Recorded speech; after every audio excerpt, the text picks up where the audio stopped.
Depois de falar sobre a fé, em Mateus 17, versículo 22, reunindo-se Jesus e os discípulos na Galiléia, Jesus lhes disse: O Filho do Homem será entregue nas mãos dos homens. Eles o matarão e no terceiro dia ressuscitará. E os discípulos ficaram tomados de tristeza. É uma passagem bem simples, né? Logo após o menino endemoniado ser liberto e Jesus comentar sobre a fé que move montanhas. Que se tivermos fé e dissermos ao monte, passa daqui para lá, esse monte obedecerá. Ele abrirá a passagem, nos incitando a ter fé, a confiar em Deus, a crer em Deus. Logo depois chegaram na Galiléia e Jesus diz: Olha, o Filho do Homem, Jesus Cristo, será entregue nas mãos dos homens, dos fariseus e das pessoas do templo.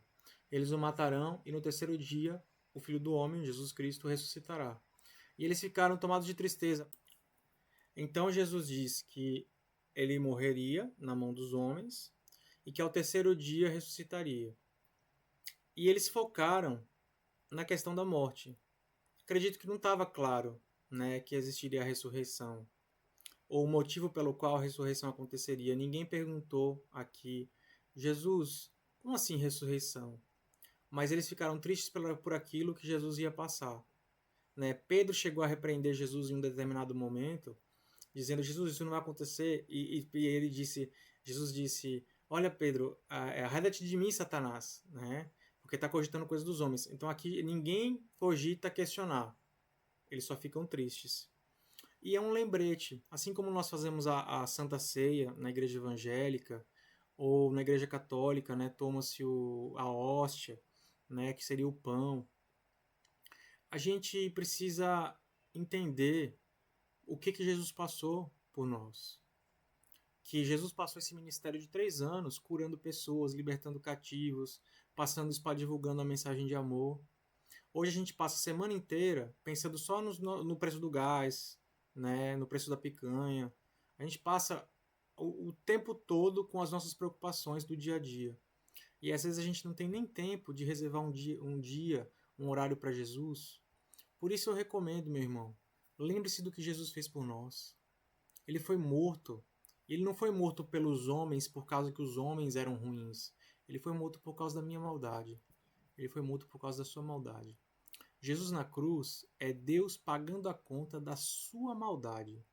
Jesus ressuscitando ao terceiro dia é Deus vencendo a morte sobre a qual estaríamos submetidos. Ele fez tudo isso cumprindo toda a lei judaica e assim, inequivocadamente perfeito. Jesus é um ser perfeito e foi morto sendo inocente.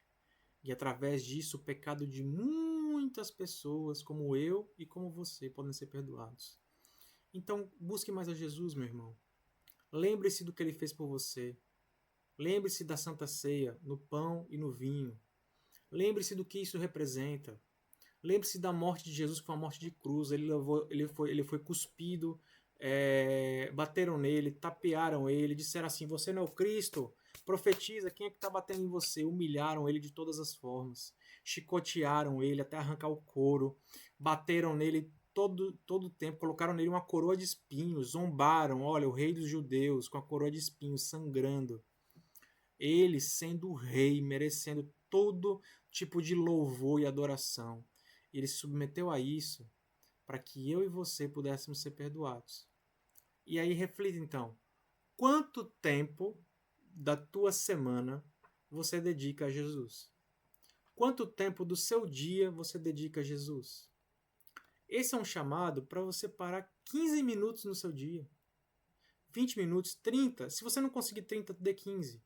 Mas não saia da sua cama de manhã sem ler uma passagem diária da Bíblia, sem ler um plano devocional bíblico, sem depois de sair da tua cama ajoelhar diante dela e orar a Deus, entregando a Ele seu dia. Deus, eu entrego o meu dia ao Senhor. Busque a Jesus disso. Ore pelo menos 3 vezes por dia, porque oração é igual a refeição. De manhã, na hora do almoço e no jantar, no mínimo.